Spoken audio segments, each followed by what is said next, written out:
Welcome to tonight's romantic journey, where love finds its voice in ways beyond sound, and two hearts discover that the most beautiful music comes from within. The converted railway car gleamed silver in the Dublin morning light. Its wheels long removed, now resting on a foundation of reclaimed brick and Temple Bar, Maya Patel ran her fingertips along the smooth metal exterior, feeling the subtle vibrations from the city awakening around her. Traffic hummed through the soles of her feet.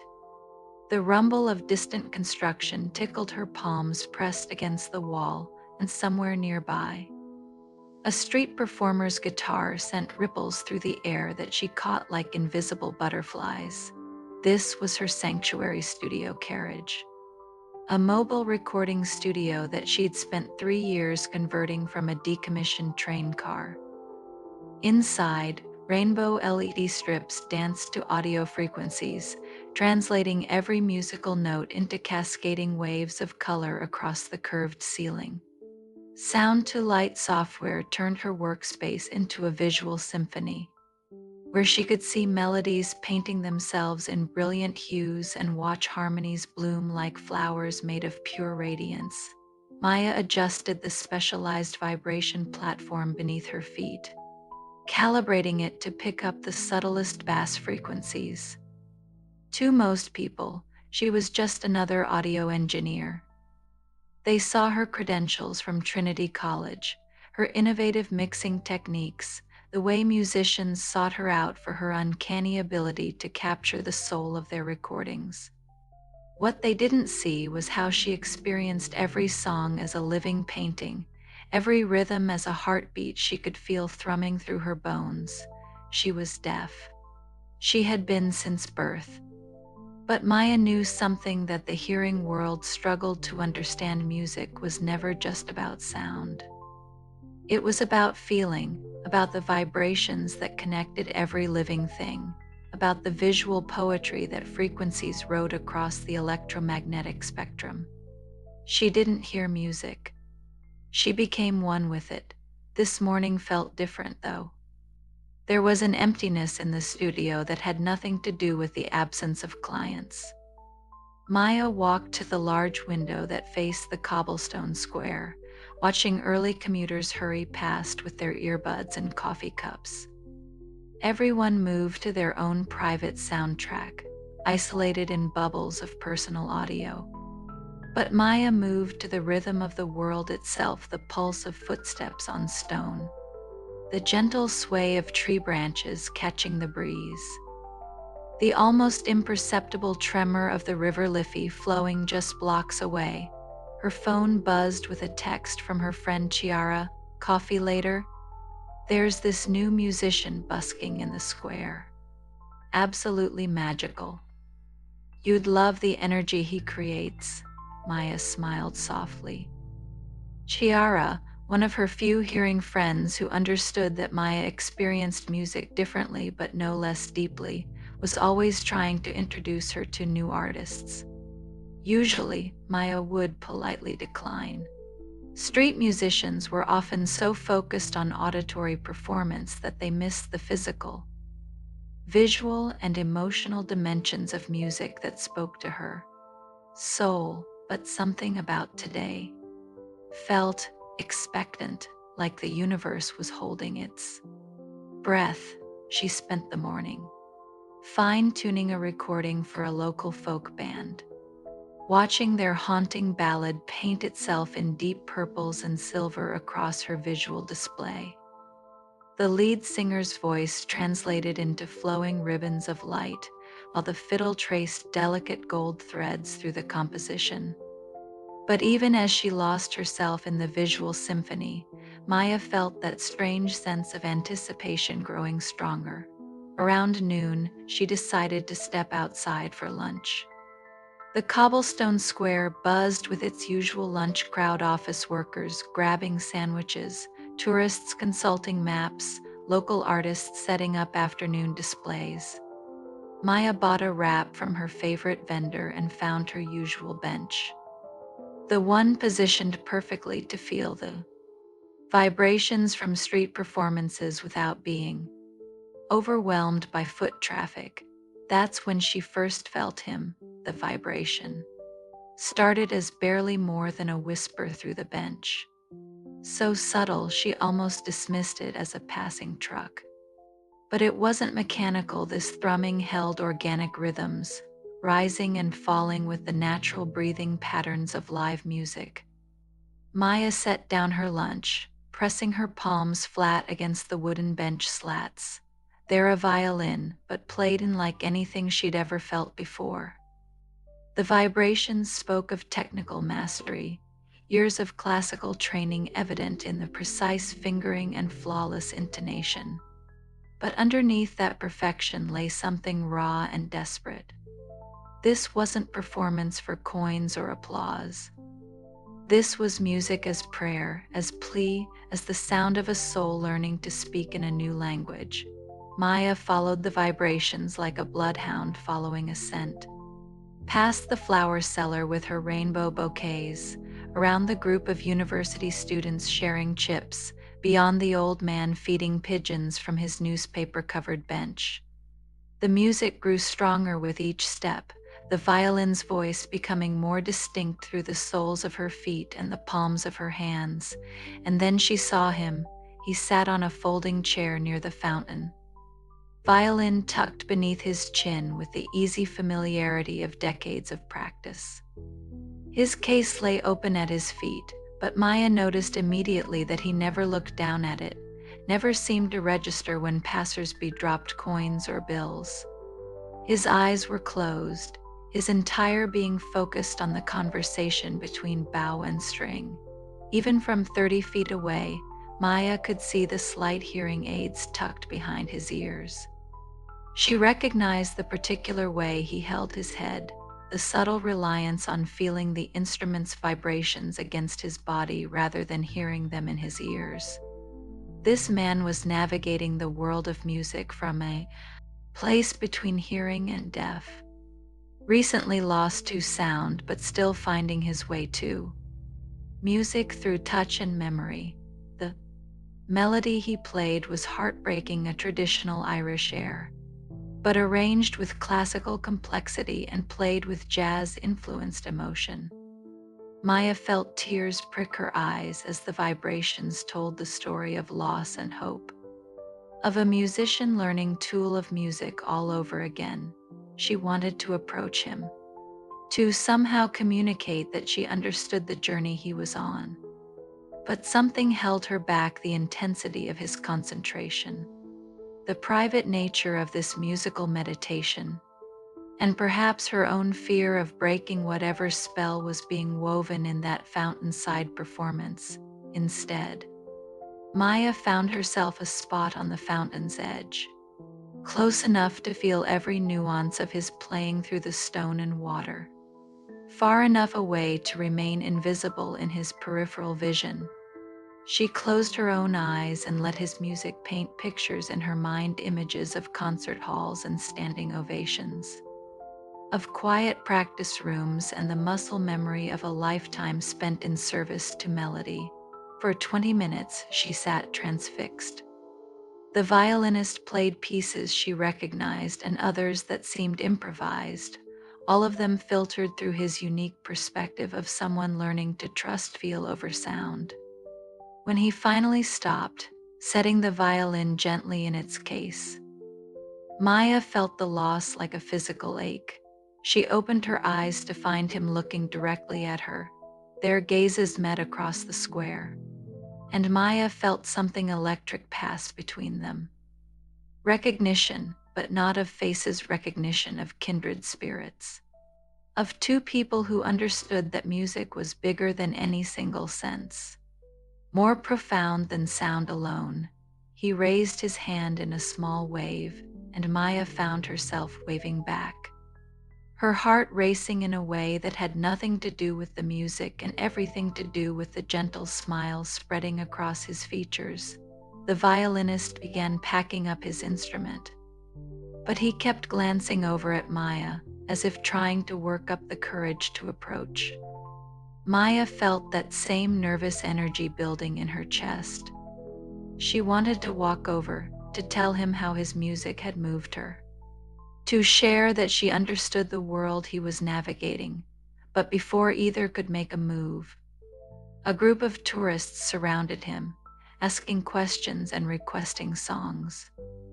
Maya watched his patient smile, the way he gestured to his hearing aids and tried to explain his situation in broken English mixed with what sounded like Irish. The moment was lost. Dissolved into the chaos of public space and stranger curiosity, disappointed but not defeated, Maya rose from the fountain edge. Tomorrow, she decided. Tomorrow she would make sure to be here when he played. Tomorrow she would find the courage to bridge the gap between them. As she walked back toward studio carriage, Maya felt the lingering vibrations of his music still humming through her bones. For the first time in months, the emptiness in her chest had been replaced by something else: anticipation, hope, and the deep certainty that her life was about to change in ways she couldn't yet imagine. Tonight, she would research visual music software that could translate violin frequencies into the most beautiful light displays imaginable. Tonight, she would dream of conversations conducted in sign language and vibrations, of music that lived in the space between heartbeats. Tonight, she would fall asleep to the memory of a stranger's melody and wake tomorrow ready to discover what symphony they might create together. Maya arrived at the square 15 minutes early the next day, her heart fluttering with nervous energy she hadn't felt since her university days. She'd spent half the night researching frequency to light translation software and the other half trying on different outfits. Finally settling on a flowing emerald dress that moved beautifully when she walked and a leather jacket that made her feel confident, she positioned herself at the same spot on the fountain's edge, pretending to read on her tablet while actually watching the square fill with its usual lunchtime crowd. Street vendors called out their specials, office workers hurried past with coffee and conversation, and Maya felt the familiar urban symphony through her feet and fingertips. At exactly 12:15. She felt the first gentle vibrations of violin practice scales and arpeggios warming up weathered fingers. Maya's pulse quickened as she looked up to see the same man settling into his folding chair, tuning his instrument with the practiced efficiency of decades. Today, he looked directly at her before he began playing, offering a small nod of recognition that made Maya's cheeks warm. When their eyes met, she saw intelligence there and kindness, and something that might have been curiosity. He launched into a piece Maya didn't recognize, something original, perhaps, or a traditional melody arranged in his own style. The vibrations painted pictures of rolling green hills and misty mornings, of home and heartbreak intertwined. But today, there was something new in the musical texture. Hope, maybe, or anticipation. Maya found herself swaying slightly to the rhythm, her body naturally moving with the pulse she felt through stone and water. When she opened her eyes, she discovered the violinist watching her movement, his playing becoming more animated as he realized she was truly listening, not just hearing, but listening with her entire being. Emboldened by his attention, Maya began to sign the emotions his music evoked. Her hands painted joy and sorrow in the air, traced the melodic lines with graceful gestures, captured the rhythm in the gentle bounce of her shoulders. She wasn't translating his music into sign language, she was dancing his feelings with her hands. The violinist's eyes widened with understanding, and his playing grew more expressive, as if he were speaking directly to her movement. A conversation began between them, his violin posing musical questions that Maya answered with gesture, her signs inspiring him to new melodic territories. Other people in the square began to notice this unusual pas de deux. A few tourists stopped to watch, charmed by the silent communication happening between musician and audience member. But Maya barely registered their attention. Her world had narrowed to the space between herself and this stranger who seemed to understand her language of movement and emotion. When the song ended, applause rippled through the small crowd that had gathered. But Maya and the violinist only had eyes for each other. He set his violin carefully in its case and rose from his chair, walking slowly toward the fountain where Maya sat up close. He was even more striking than she'd realized. Auburn hair with strands of premature silver, eyes the color of storm clouds over the Irish Sea, and hands that moved with the precise grace of someone who had spent a lifetime coaxing beauty from strings and wood. He stopped a few feet away, close enough for conversation but far enough to be respectful. Then, to Maya's surprise, he raised his hands and signed, "Your dancing made my music visible." "Thank you." His signing was careful, deliberate, clearly learned recently but practiced with dedication. Maya felt her heart skip as she signed back, "Your music made my soul dance." "Thank you for sharing it." A smile transformed his entire face, lighting up features that Maya realized had been carrying sadness like a heavy coat. "I'm Ethan," he signed, adding finger spelling for clarity. "I'm still learning this language. Please be patient with me." "I'm Maya," she responded, her signs fluid and natural. "Your signing is beautiful. And your music," she paused, searching for the right words. "Your music has colors, deep blues and silver, with threads of gold." Ethan's eyebrows rose in fascination. "You see music." Maya nodded, then realized she wanted to explain more fully. She pulled out her phone and quickly typed, "I experience music through vibrations and visual patterns. In my recording studio, I have software that translates frequencies into light displays. Every song becomes a painting in motion." Ethan read her message, then looked up with wonder in his eyes. "Recording studio?" Maya gestured toward the silver railway car visible across the square. "That's Studio Carriage. I'm an audio engineer. I help musicians capture not just the sound of their music, but its soul." "And your—" Ethan hesitated, clearly trying to find respectful language. "Deaf," Maya signed simply. "Born that way. But I've never felt like I was missing anything. Music is vibration, emotion, visual poetry. Sound is just one way to experience it." Ethan stared at her for a long moment, and Maya saw something shift in his expression. Not pity, she was grateful for that, but recognition, understanding, the look of someone who had discovered they weren't alone in their particular corner of the world. "I lost my hearing 8 months ago," he signed slowly. "Car accident. I was principal violin with the Irish Chamber Orchestra." His hands stilled for a moment, as if the memory still carried physical weight. "Everyone keeps telling me about cochlear implants and hearing aids, about getting back to normal. But you're showing me there might be other ways to be with music."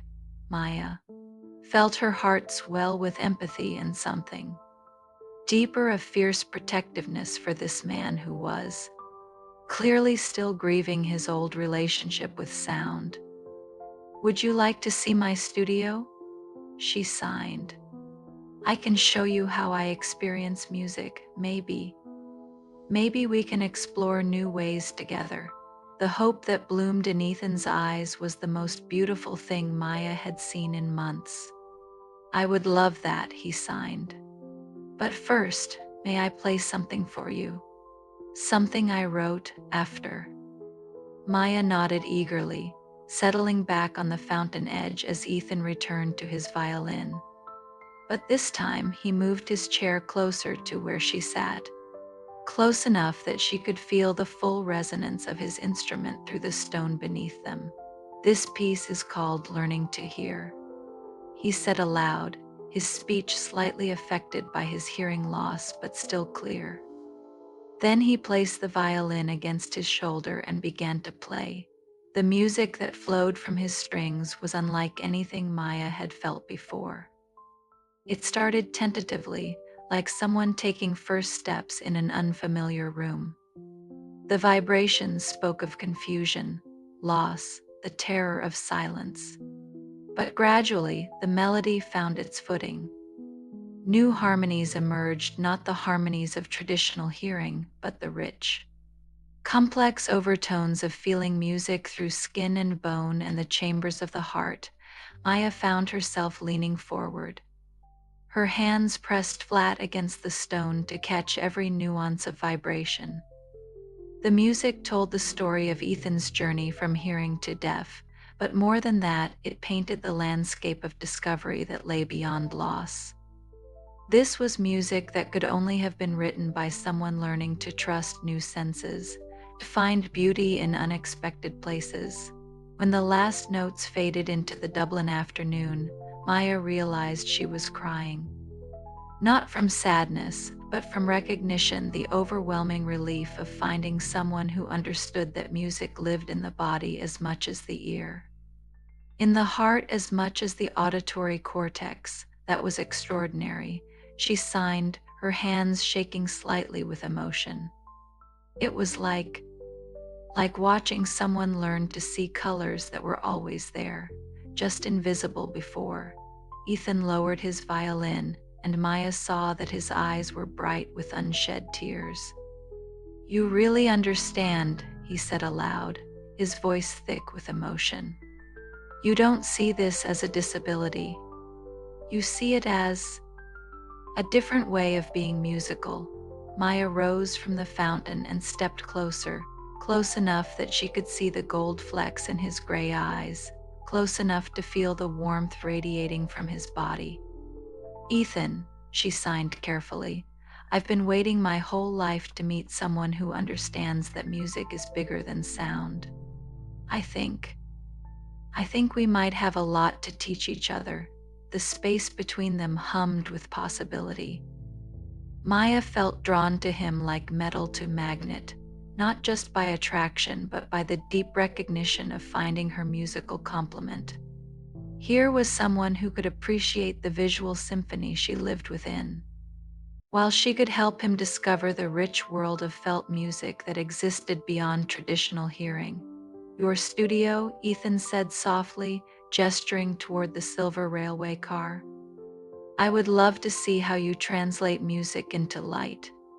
And maybe," he paused, vulnerability flickering across his features, "maybe you could help me understand what I'm feeling when I play now. It's so different from before, and I don't have words for it yet." Maya's heart raced as she realized the invitation implicit in his words. This wasn't just about sharing her technology or his music. This was about two people discovering together what love might sound like when it transcended the traditional boundaries of sense and perception. "I would be honored," she signed, then surprised herself by speaking aloud. "I have a feeling we're going to create something beautiful together." As they walked across the cobblestone square toward Studio Carriage, Maya felt the world shifting around them. The ordinary afternoon was becoming extraordinary, charged with the electric possibility of connection. She was about to share her most intimate space with someone who might finally understand the visual symphony that was her constant companion, and Ethan was about to discover that losing one way of experiencing music might have opened doors to something even more magical, the real music. Maya realized was just beginning. The interior of Studio Carriage took Ethan's breath away. The converted railway car had been transformed into a technological wonderland that looked more like the inside of a spaceship than a recording studio. Curved walls lined with sound-dampening panels in rich burgundy and gold created an intimate cocoon, while LED strips traced elegant patterns across the ceiling, currently displaying gentle waves of blue and green light. "It's like being inside a musical instrument," Ethan said aloud, running his fingers along the smooth curve of the wall. Maya felt a flush of pride watching his wonder as he took in her life's work. She guided him to the heart of the studio, where her custom workstation commanded a panoramic view of light displays and vibration feedback systems. "This is where the magic happens," Maya signed, settling into her chair and pulling up a secondary seat for Ethan. "Watch." She loaded a recording from the previous day, the folk band's haunting ballad. Immediately, the ceiling came alive with flowing ribbons of purple and silver, while bass frequencies painted deep indigo waves along the lower walls. The lead singer's voice traced delicate gold threads through the composition, each word becoming a burst of warm amber light. Ethan stared in fascination, his eyes following the visual symphony as it danced around them. "This is how you see music?" he asked, his voice hushed with reverence. Maya nodded, then typed on her tablet. "Every frequency has its own color signature. Percussion creates geometric patterns, strings paint flowing lines, voices bloom like flowers. I can see the emotional architecture of a song where it builds tension, where it releases, where the harmonies create perfect mathematical beauty. Show me my violin," Ethan signed eagerly. "From yesterday when I played for you," Maya's heart skipped as she realized she had been recording through her external microphones during his performance. She pulled up the file, hesitating only briefly before hitting play. The visual display exploded into motion as Ethan's violin filled the space with cascades of light. His classical training showed in the precise geometric patterns of his scales and arpeggios, but the improvised sections painted wild, emotional swirls of color that took Maya's breath away. The piece he'd called Learning to Hear manifested as a journey from tight, controlled blues and grays into expanding spirals of gold and warm orange. "My God," Ethan whispered, leaning forward in his chair. "Is that really what I sounded like?" "That's what you felt like," Maya corrected gently, her hands dancing with sign. "The colors show not just the notes you played, but the emotions behind them. Look here." She pointed to a section where deep purple gave way to brilliant yellow. "This is where you stopped playing with fear and started playing with hope." Ethan stared at the display, and Maya saw tears forming in his eyes. "I can see where I was still trying to play like I used to," he said, indicating the rigid patterns early in the piece. "And that's when I let go and played what I was actually feeling." Maya reached over and gently touched his hand, the first physical contact between them. His skin was warm, slightly rough from years of violin calluses, and she felt a little jolt of electricity at the connection. "That's when your music became truly yours," she signed with her free hand. "Not the musician you used to be, but the artist you're becoming." Ethan turned his hand palm up, threading their fingers together in a gesture that felt as natural as breathing. "Maya," he said softly, "no one has ever shown me my music like this. You've given me back something I thought I'd lost forever, the ability to see myself as a musician." The intimacy of the moment settled around them like a warm blanket. Here in Maya's private sanctuary, surrounded by the visual evidence of his musical soul, barriers began to dissolve. Maya found herself studying the planes of Ethan's face in the shifting light, the way concentration made a small line appear between his eyebrows, how his lips curved when wonder overtook him, Tell me about before, Maya signed, reluctant to break their physical connection but needing both hands for complex communication. What was it like playing with the orchestra? Ethan leaned back in his chair, his gaze distant with memory. Intoxicating, he signed slowly. Being part of something bigger than yourself, 60 musicians breathing as one organism. I was principal violin for 3 years youngest in the orchestra's history. Pride flickered across his features, followed quickly by grief. I thought that was my whole identity. Ethan O'Sullivan, violinist. Without that, I didn't know who I was anymore. Maya felt her heart ache for the loss in his voice.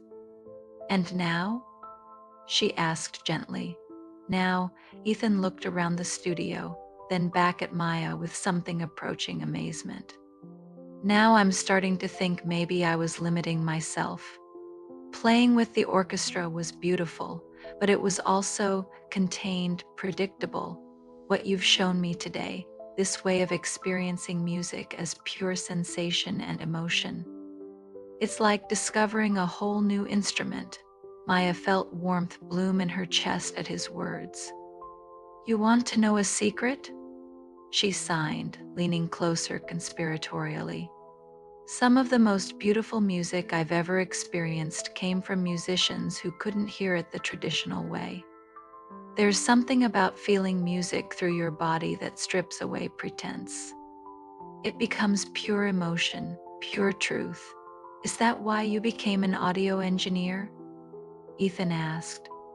To translate that truth for others. Maya paused, considering how to express something she'd never articulated before.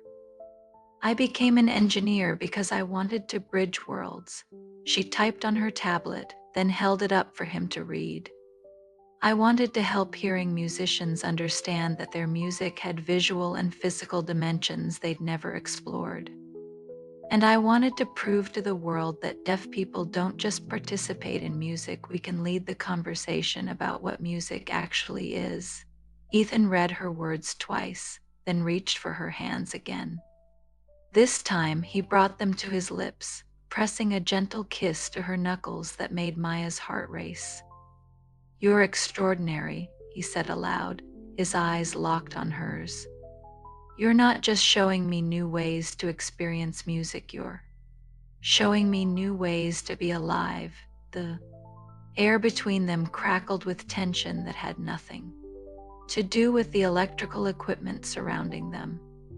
Maya felt drawn into the storm-gray depths of Ethan's eyes, mesmerized by the way the colored lights played across his features. Maya, he signed slowly, his hands trembling slightly. I know we just met, but I feel like I've been searching for you my whole life. Someone who understands that music is bigger than any single sense, that beauty exists in places most people never think to look. Before Maya could respond, her phone buzzed with a call. The vibration through her pocket was insistent, and she glanced at the screen to see her friend Chiara's name. Maya hesitated. She didn't want to break this perfect moment, but something about the urgency of the call made her answer. Chiara's face appeared on the video call, and she was clearly excited about something. Maya, perfect timing. I'm at the Arts Council offices, and there's this incredible opportunity. She paused, noticing Maya wasn't alone. Oh, hello there. You must be the mysterious violinist from the square. Ethan waved awkwardly at the screen. And Maya quickly typed, Chiara, meet Ethan. This is my best friend Chiara. She has impeccable timing for interrupting important moments. Chiara laughed. Sorry, but this couldn't wait. Maya, the Dublin Arts Council is launching a new initiative for accessible music experiences. They're looking for innovative projects that bridge different communities. The deadline for proposals is next week, but the grant could fund a full year of programming. She paused meaningfully. It sounds exactly like what you two are creating together. Maya felt her pulse quicken with excitement, but also anxiety. A grant proposal meant commitment, planning, thinking beyond this magical afternoon. She glanced at Ethan, wondering if she was getting ahead of herself, but Ethan was already leaning toward the phone screen, his eyes bright with possibility. "What kind of programming?" he asked. Chiara grinned. "Concerts, workshops, technology demonstrations, basically anything that makes music more accessible and shows that disability can be a source of innovation rather than limitation." "Maya, you've been talking about projects like this for years." And Ethan, she looked at him appraisingly. A classically trained musician learning to navigate deafness could be an incredible advocate for this kind of work. After Chiara hung up with promises to send the application materials, Maya and Ethan sat in contemplative silence. The possibility hung between them like a bridge, exciting but also daunting. That would mean working together, Maya sighed slowly. Really working together, not just this. Ethan nodded, understanding the weight of what she wasn't saying. Professional collaboration was different from romantic attraction. It meant planning, compromise, sharing credit and blame. It meant trusting each other with their reputations and dreams. "Are you scared?" he asked softly. Maya considered the question honestly. "Terrified," she admitted. "But also, I can't imagine doing this with anyone else. What you played today, what we discovered together in this studio, that's exactly what the world needs to hear or feel or see." Ethan stood and moved to the window, looking out at the Dublin afternoon with its ordinary magic of people living their lives. "I've been hiding since the accident," he said without turning around. "Busking because it felt safe, contained. No expectations, no disappointment if I failed to be who I used to be." He faced Maya again. "But with you, I feel like I could be brave again. Like we could be brave together." Maya rose and joined him at the window, standing close enough to feel his warmth but not quite touching. "There's something I need to tell you," she signed, her movements careful and deliberate. I've never, I've never met anyone who made me want to share this deeply. My studio, my music, my dreams, I've kept them private because they felt too precious to risk. But with you," she trailed off, overwhelmed by the magnitude of what she was feeling after just one afternoon. But Ethan seemed to understand her unfinished thought. "With me, you feel like you could trust someone else with the things that matter most to you," he said softly. Maya nodded, tears pricking her eyes. "Is that crazy? To feel this connected to someone I just met?" Ethan reached out and gently traced the curve of her cheek with his fingertip. "If it's crazy, then we're both losing our minds together. Maya, I haven't felt this alive, this hopeful, this musical, since before the accident. You've reminded me that losing one thing doesn't mean losing everything." The light from Maya's displays painted them in shifting hues of blue and gold as they stood facing each other, the weight of possibility settling around them like evening mist. This was the moment when attraction became something deeper. When two people recognized they might be willing to risk everything for the chance to build something beautiful together. "The grant application," Maya signed finally. "Should we?" "Yes," Ethan said without hesitation. "Yes, let's apply. Let's see if we can turn this." He gestured around the studio. Then back to Maya. "Let's see if we can turn this magic into something that helps other people discover new ways to love music." As the Dublin sun slanted through the windows of Studio Carriage, Maya felt her world expanding in ways she'd never imagined.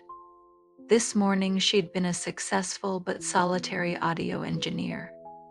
Now she was half of a partnership that might change how the world understood music itself. More importantly, she was falling for a man who saw her deafness not as limitation but as a different kind of musical genius.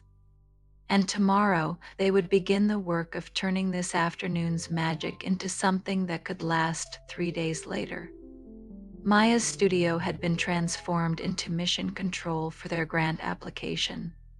Papers covered every surface: project timelines, budget projections, examples of visual music displays, and testimonials from Maya's previous clients.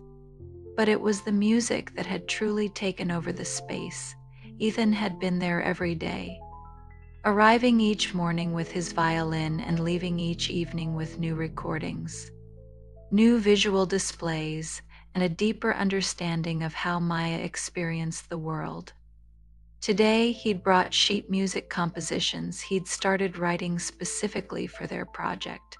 "Play this section again," Maya signed, pointing to a passage that had painted particularly stunning patterns across her ceiling display. But this time, try varying the bow pressure on the sustained notes.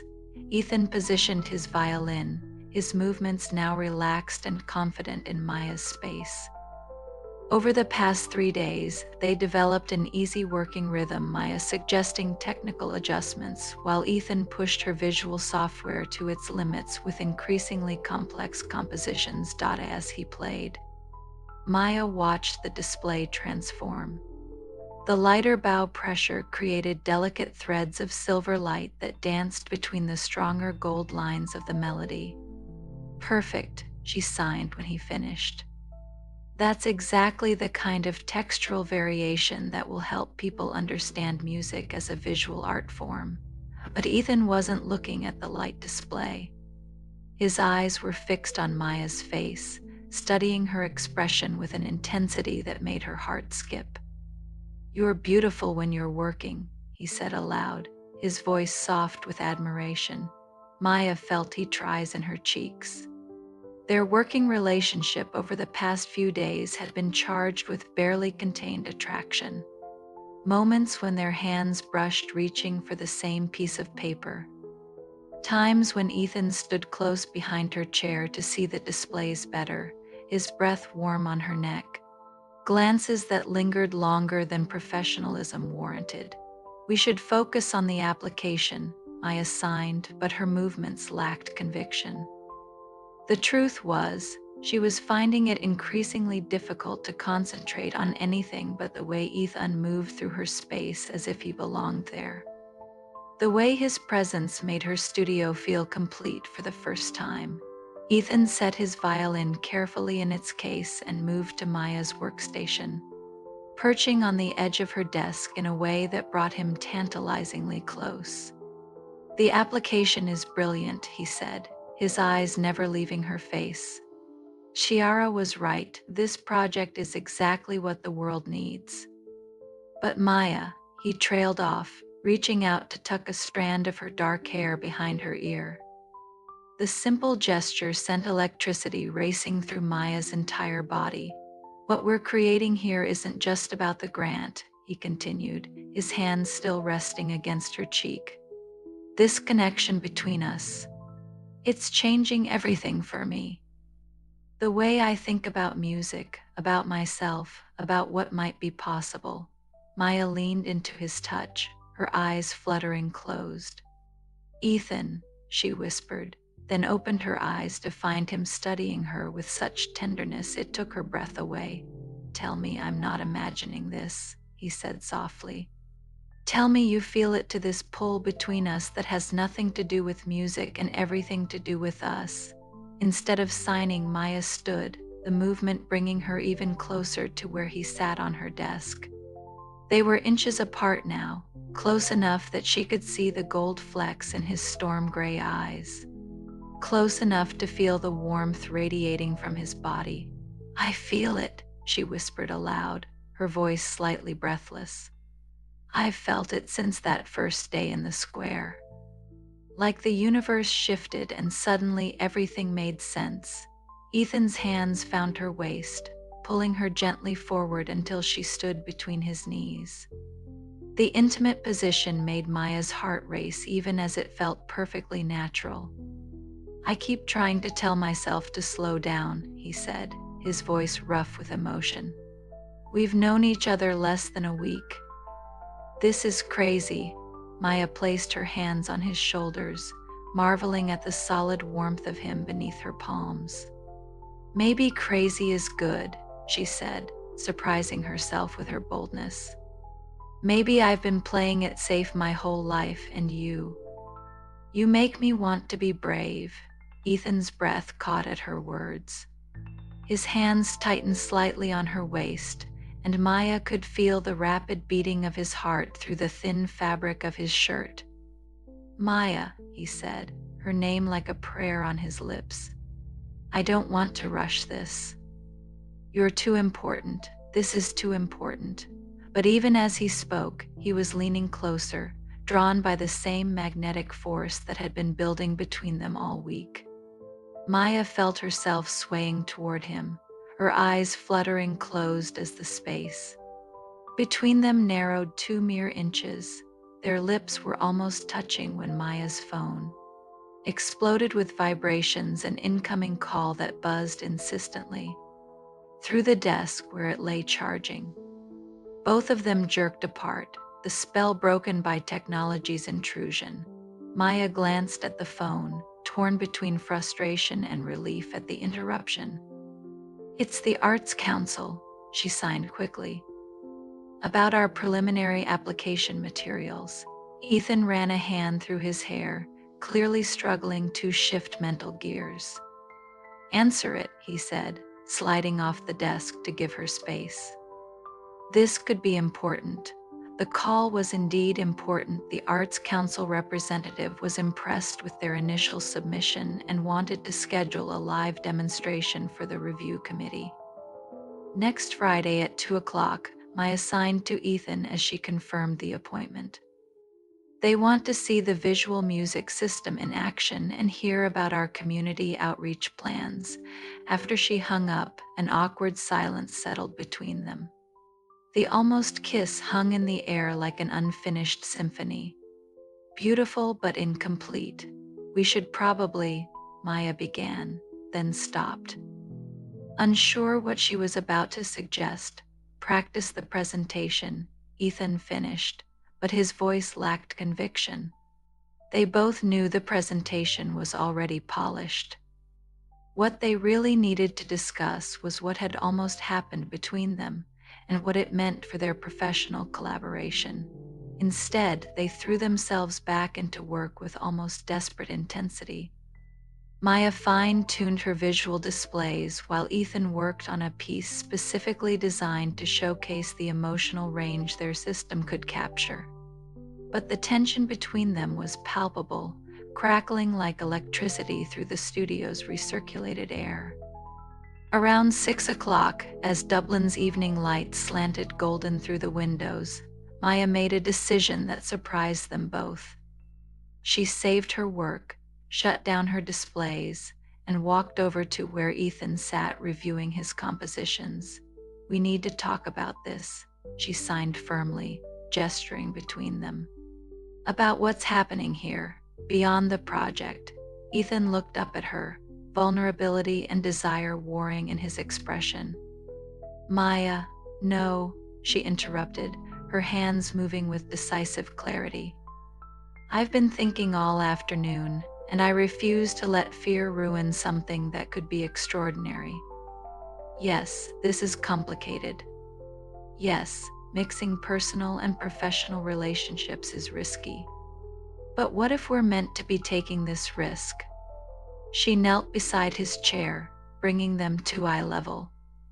"Ethan, in 3 days you've changed how I see myself, how I see my work, how I see what might be possible in my life. That's not something I want to hide from or pretend isn't happening." Ethan set aside his sheet music and cupped Maya's face in both hands, his thumbs tracing gentle arcs across her cheekbones. "What are you saying?"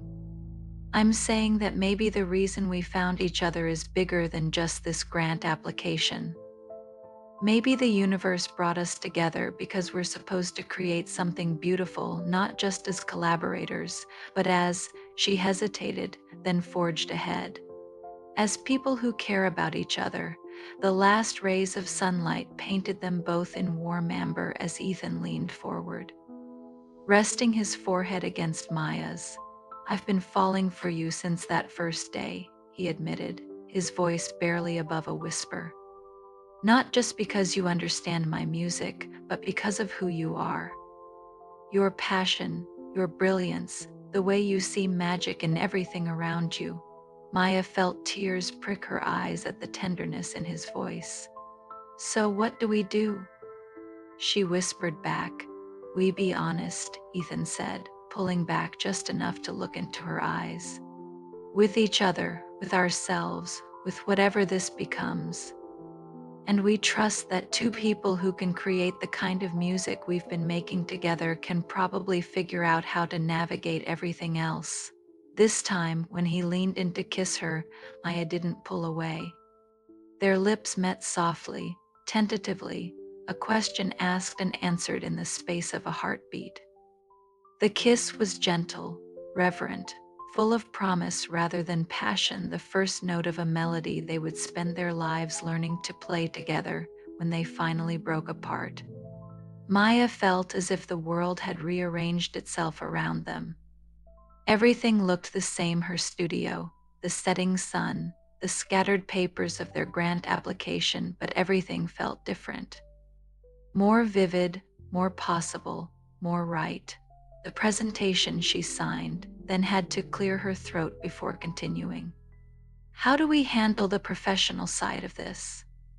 Ethan smiled, the expression transforming his entire face with joy. "We tell the truth about our collaboration, that we work together brilliantly because we understand each other deeply. Everything else," he shrugged.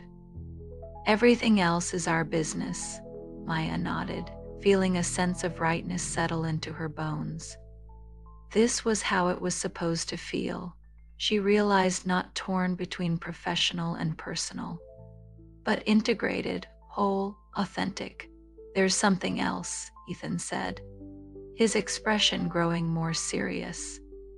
"If we get this grant, it means spending the next year working together intensively, creating programs, traveling to different venues, being together constantly.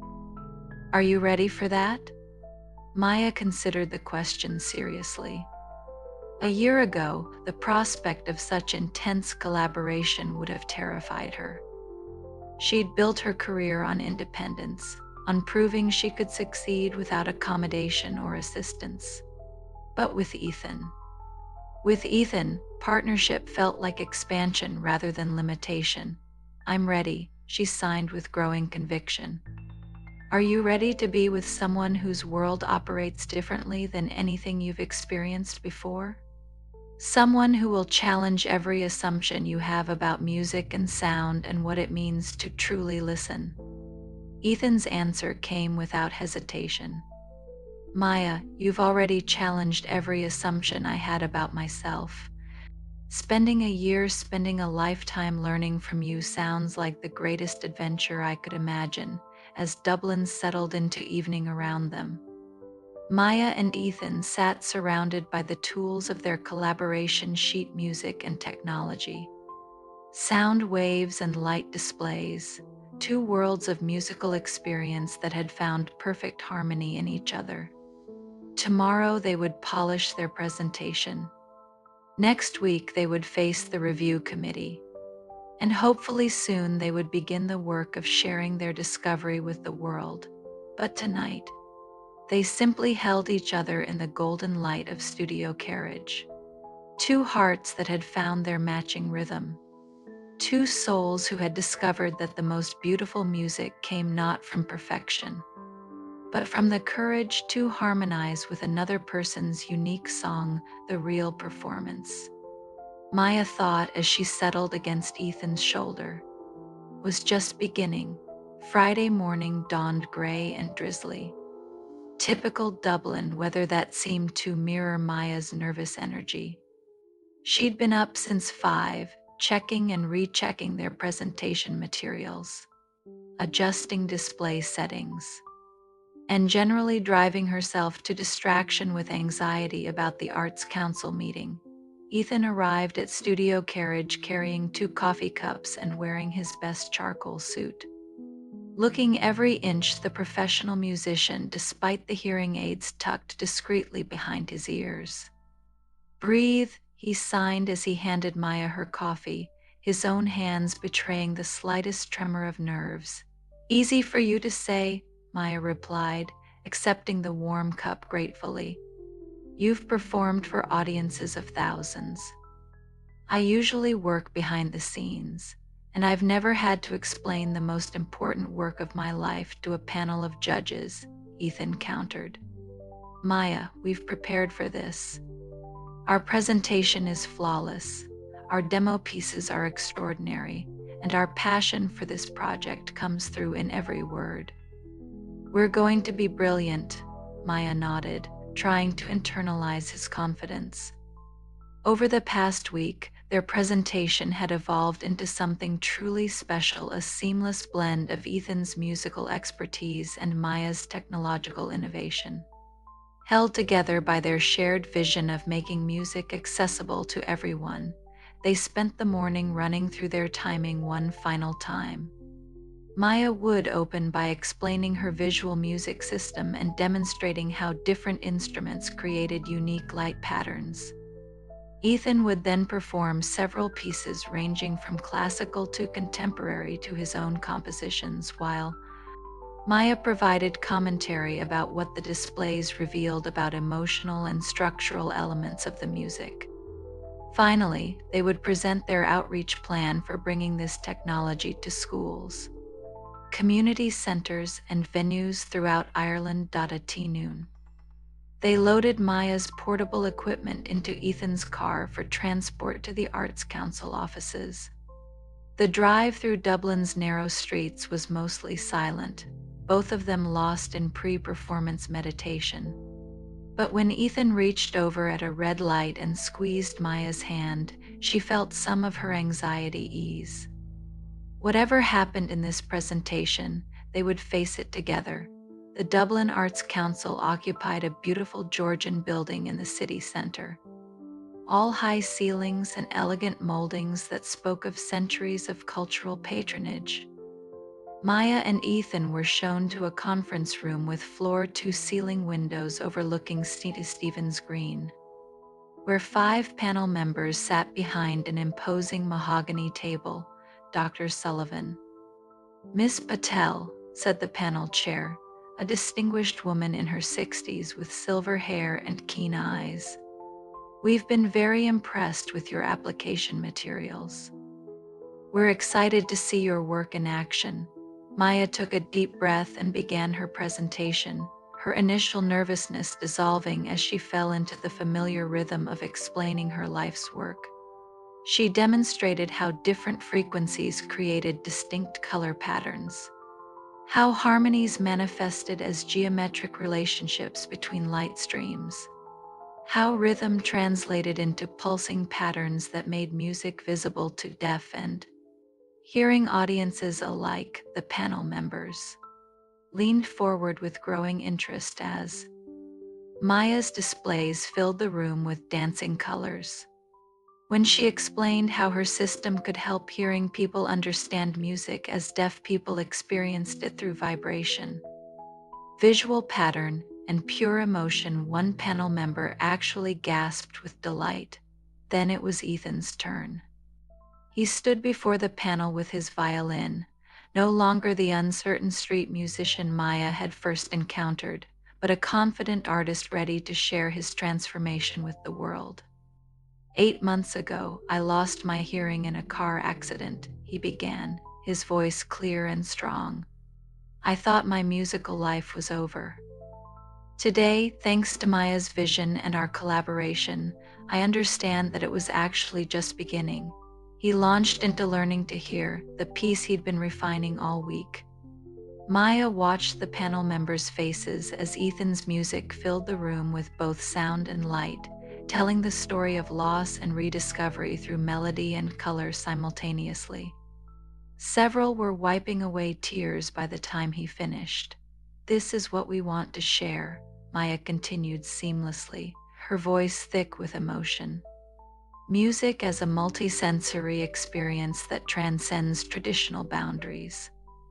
We want to bring this technology to schools with deaf students, two senior centers where hearing loss isolates residents from their favorite songs, two community centers where people from different cultures can find common ground through visual music." The presentation concluded with Ethan performing an Irish traditional air while Maya demonstrated how her system could be used for education, highlighting melodic patterns, showing how different instruments contributed to the overall texture, making musical theory visible and accessible. When the last notes faded and the light display dimmed, the conference room fell silent. Maya felt her heart pounding as she and Ethan waited for the panel's response. Finally, the chair spoke. "In 20 years of reviewing grant applications, I have never seen anything quite like this. You've created something that isn't just innovative, it's genuinely transformative. The way you've combined technical excellence with artistic vision and social impact." She paused, looking around at her fellow panel members. "We'll need to discuss this formally, of course. But I can tell you that this project represents exactly the kind of work the Dublin Arts Council exists to support." As Maya and Ethan packed up their equipment, the panel members approached them individually with questions, praise, and suggestions for additional funding sources. The energy in the room was electric with possibility. It wasn't until they were back in Ethan's car that the magnitude of what had just happened began to sink in. They had not only presented their project successfully, they had genuinely moved people with their vision of accessible music. "We did it," Maya signed, still somewhat stunned. I think we actually did it." Ethan pulled over into a small park near the river, needing to stop driving before his hands started shaking with delayed adrenaline. "Maya," he said, turning to face her in the car, "that was the most incredible thing I've ever been part of. The way you explained your work, the way our music and technology came together. It was magic." Maya felt tears of relief and joy streaming down her cheeks. "I couldn't have done any of that without you," she signed. "Your music gave my technology soul. Your story gave our project heart." They sat in the car for several minutes, letting the reality of their success wash over them. But gradually, Maya became aware of something else, a different kind of energy building between them. The euphoria of shared achievement transforming into something deeper and more intimate. "Ethan," she said softly, "there's something I need to tell you, and I need to say it now before I lose my courage." He turned in his seat to face her fully, his gray eyes serious and attentive. Maya took a deep breath, gathering her thoughts. "This past week has been the most extraordinary of my life. Not just because of the project, but because of you. Because of how you've seen me, understood me, challenged me to be braver than I've ever been." She paused, her hands trembling slightly as she continued signing. "I've spent my whole adult life building walls, proving I didn't need help, didn't need accommodation, didn't need anyone else to make my dreams come true. But with you, I don't want walls anymore. I want partnership. I want collaboration. She swallowed hard. "I want love." Ethan's eyes widened at her words, hope and wonder flickering across his features. "I know it's crazy," Maya rushed on, "to fall in love with someone I've known for a week. But Ethan, what we've created together, the way we understand each other, the way your music and my technology dance together, It feels like the universe has been preparing us for each other our whole lives. Ethan reached for her hands, holding them gently between his own. Maya, he said, his voice rough with emotion, I was about to say the same thing to you. Her heart stopped. What? I love you, he said simply, the words falling into the space between them like gentle rain. I love your brilliant mind and your generous heart. I love how you see music as light and color and pure emotion. I love how you've shown me that losing one thing can mean finding something even more beautiful. Maya felt as if her entire world had shifted on its axis. You love me? She whispered. I love you, Ethan confirmed, lifting her hands to his lips and pressing soft kisses to her palms. I love how you challenge me to be better than I thought I could be. I love how safe I feel in your studio, how inspired I feel when we work together. How complete I feel when you look at me like I'm worth understanding. Maya was crying freely now, tears of joy streaming down her cheeks. I was so scared, she admitted. Scared that I was feeling too much too fast. Scared that you might not feel the same way. Ethan finished gently. Maya, I've been carrying this feeling around all week, trying to convince myself it was too soon, too intense, too risky. But watching you up there today, seeing how brilliantly you shined when you shared your passion with the world, I realized I don't want to waste another day being scared of this. He cupped her face in his hands, thumbs brushing away her tears. I want to wake up every morning in a world where I get to love you. I want to spend my life making music with you, building dreams with you, discovering new ways to experience beauty with you. Maya leaned into his touch, overwhelmed by the depth of emotion in his voice. Even though I live in a different sensory world than you, even though loving me means learning an entirely new language of connection. Ethan's smile was radiant with certainty. Maya, you are my new language of connection.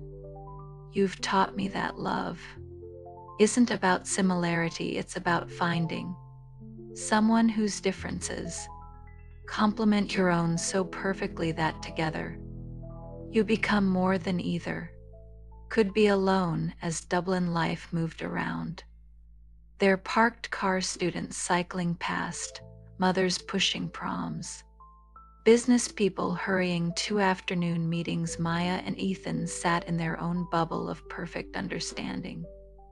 The grant presentation had been a success, but this moment was the real victory. Two people who had found each other across the seeming barriers of hearing and deaf, classical training and technological innovation, past loss and future hope. What happens now?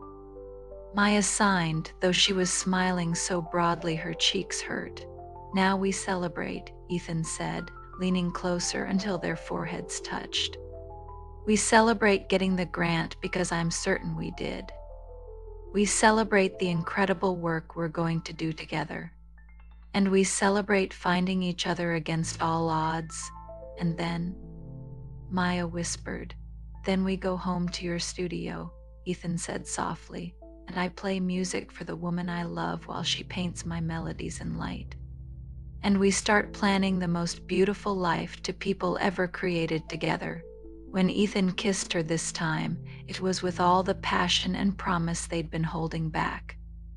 Maya felt herself melting into him, every sense alive with the rightness of this moment. His lips were warm and gentle, his hands tender against her face, and the kiss tasted like coffee and hope and the beginning of everything.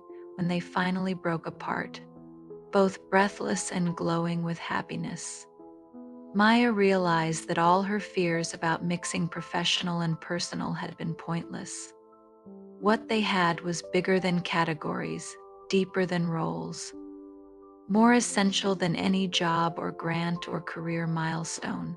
They had found love in its purest form, two souls recognizing each other across difference, two hearts learning to beat in perfect harmony.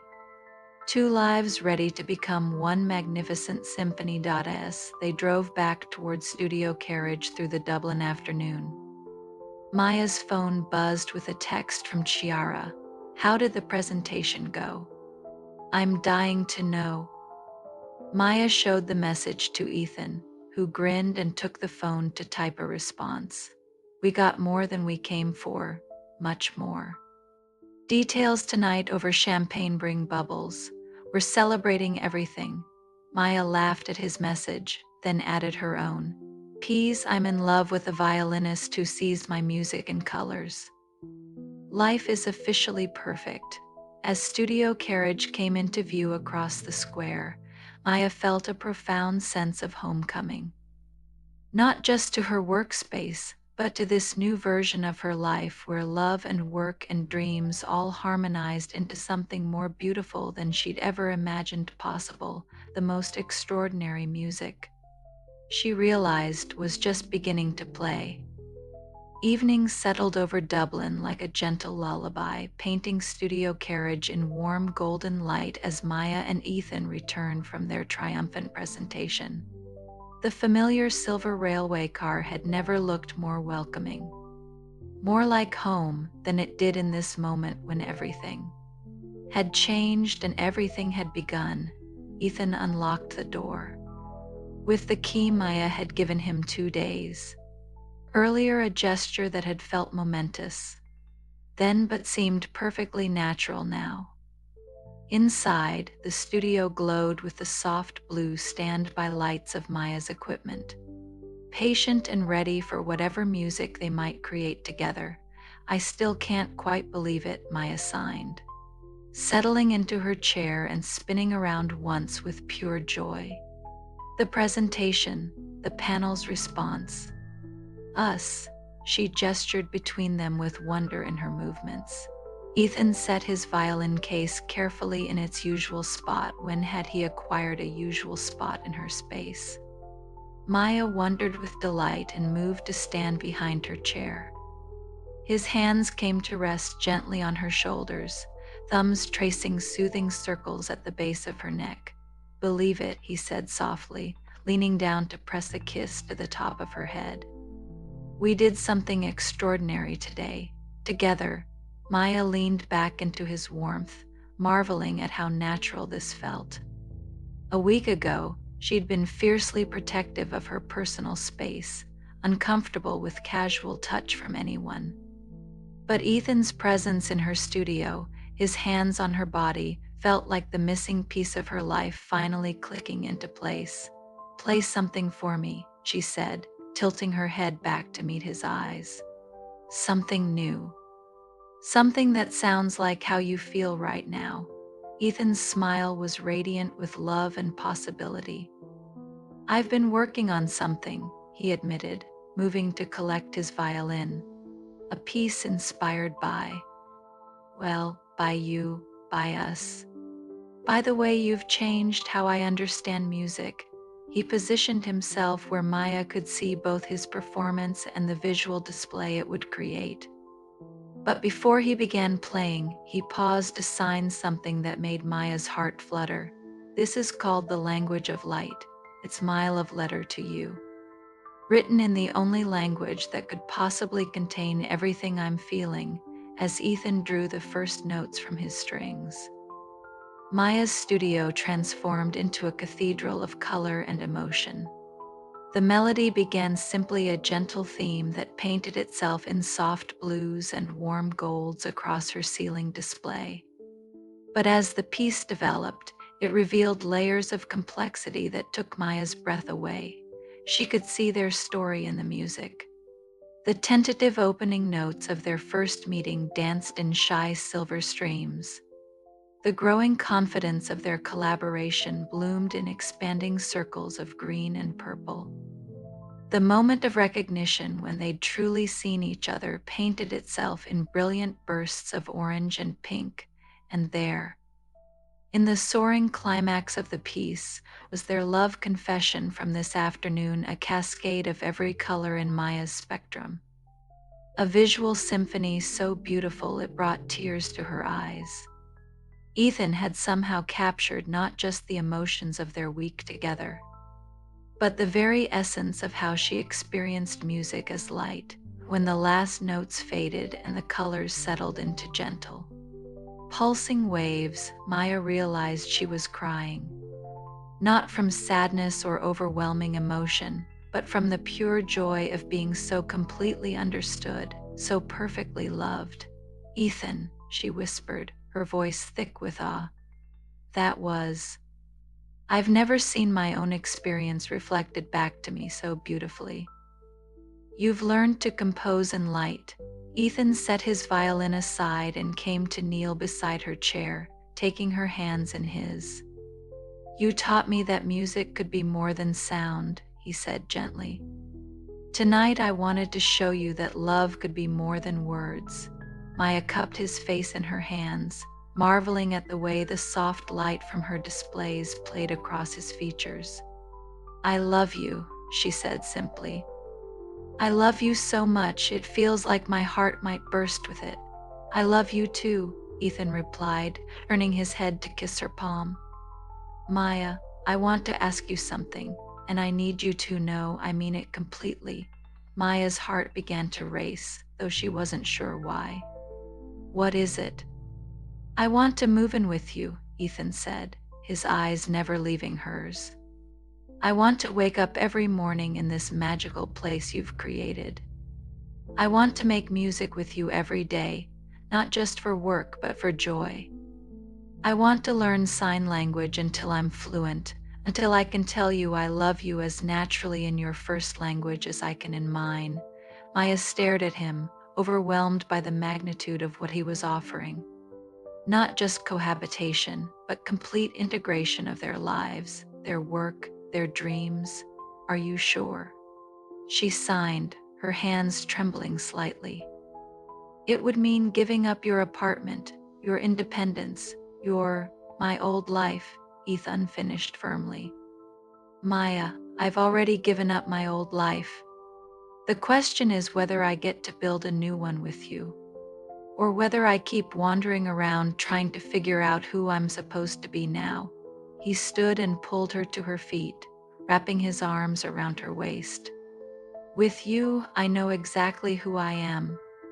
I'm the man who gets Tool of Maya Patel. I'm the musician who creates visual symphonies with the most brilliant woman in Dublin. I'm the person who gets to discover new ways to experience beauty every single day." Maya felt her resistance melting away like ice in sunlight. The practical concerns, space, logistics, the speed of their relationship seemed insignificant compared to the rightness of what Ethan was proposing. "Yes," she whispered, then signed it for emphasis. "Yes, move in with me. Yes, let's build a life together. Yes, to all of it." Ethan's answering smile could have powered her entire light display. He lifted her off her feet, spinning her around the studio as she laughed with pure delight. When he set her down, they were both breathless and giddy with the joy of commitment, of choosing each other completely. "We should call Chiara," Maya said suddenly. "She's expecting an update about the presentation, and we promised her champagne." But even as she reached for her phone, Ethan caught her hand. "In a minute," he said softly. "Right now, I want to hold the woman I love in the place where we fell for each other." Surrounded by the music we've created together, Maya melted into his embrace, feeling perfectly safe and completely at home. Through the windows of studio carriage, Dublin settled into evening around them, streetlights beginning to twinkle, restaurants filling with dinner crowds, the distant sound of traditional music floating from a nearby pub, but inside their silver sanctuary, time seemed suspended in perfect contentment. Maya could feel Ethan's heartbeat against her cheek, steady and strong. His hands moved gently through her hair, and she could sense the wonder in his touch, the amazement that this was real, that they had found each other, that tomorrow and all the days after belonged to them. "Tell me about our future," Maya murmured against his chest. What do you see when you imagine our life together? Ethan's arms tightened around her as he considered the question. I see us here every morning, making coffee and planning our day's music. I see Studio Carriage becoming the most innovative recording space in Ireland, where musicians from around the world come to discover new ways to experience their art. He paused, pressing a kiss to the top of her head. I see us traveling together, bringing our accessible music programs to schools and community centers across Europe. I see you giving lectures at universities while I perform compositions written specifically for your visual system. Maya smiled against his shirt, adding her own visions to his. I see us collaborating with other deaf and hard of hearing musicians, building a whole network of artists who experience music through more than sound. I see technology that makes concerts accessible to everyone, regardless of their sensory abilities. I see a recording studio where deaf and hearing musicians work together as equals, Ethan continued, his voice warm with possibility. Where the question isn't how to accommodate different abilities, but how to celebrate them as sources of innovation. And personally, Maya asked softly, what do you see for us? Ethan pulled back just enough to look into her eyes, his expression tender with love. I see Sunday mornings in bed, with you teaching me new signs while I play violin sonatas for just the two of us. I see quiet evenings when we create music just for the joy of it, with no audience but ourselves and the light displays dancing above us. Maya felt her eyes fill with happy tears at the intimacy of his vision. I see us learning each other's languages completely, you becoming fluent in sign, me becoming fluent in the particular way you hear and feel music. I see us creating a relationship that bridges our different worlds so seamlessly that other people look at us and think, that's what love looks like. I see growing old together, Ethan added quietly. With a lifetime of music behind us and still discovering new ways to make each other's hearts sing, as Dublin settled into full darkness around them. Maya and Ethan held each other in the soft glow of Studio Carriage, surrounded by the tools of their trade and the evidence of their love. Tomorrow would bring phone calls about the grant, logistics of moving Ethan's belongings, the practical work of building a life together. Next week would bring new projects, new opportunities, new ways to share their vision with the world. But tonight was just for them. Tonight was for gentle kisses and whispered promises, for the quiet joy of two people who had found their perfect harmony, for the peaceful certainty that comes with knowing you're exactly where you belong. Maya, Ethan murmured as they swayed gently to music only they could feel the rhythm of their synchronized breathing, the pulse of their hearts beating increasingly in time. She replied, her eyes drifting closed as exhaustion from their emotional day began to settle into her bones.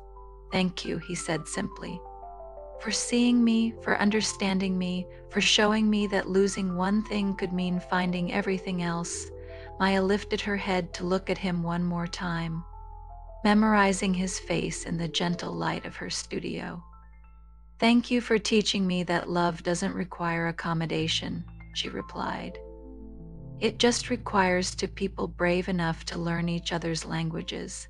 As they finally made their way toward the small living space Maya had created in the back of Studio Carriage, she felt a profound sense of completion. Not the kind of completion that comes from finishing a project, but the kind that comes from finding your other half, your creative partner, your heart's true home. Tomorrow they would begin the work of building their shared future. Tonight they would fall asleep to the sound of each other's breathing, wrapped in the certainty that they had found something rarer and more beautiful than the most perfect musical harmony. They had found love that transcended difference, partnership that celebrated uniqueness, and music that lived in the space between two hearts beating as one dot in the gentle darkness of studio carriage.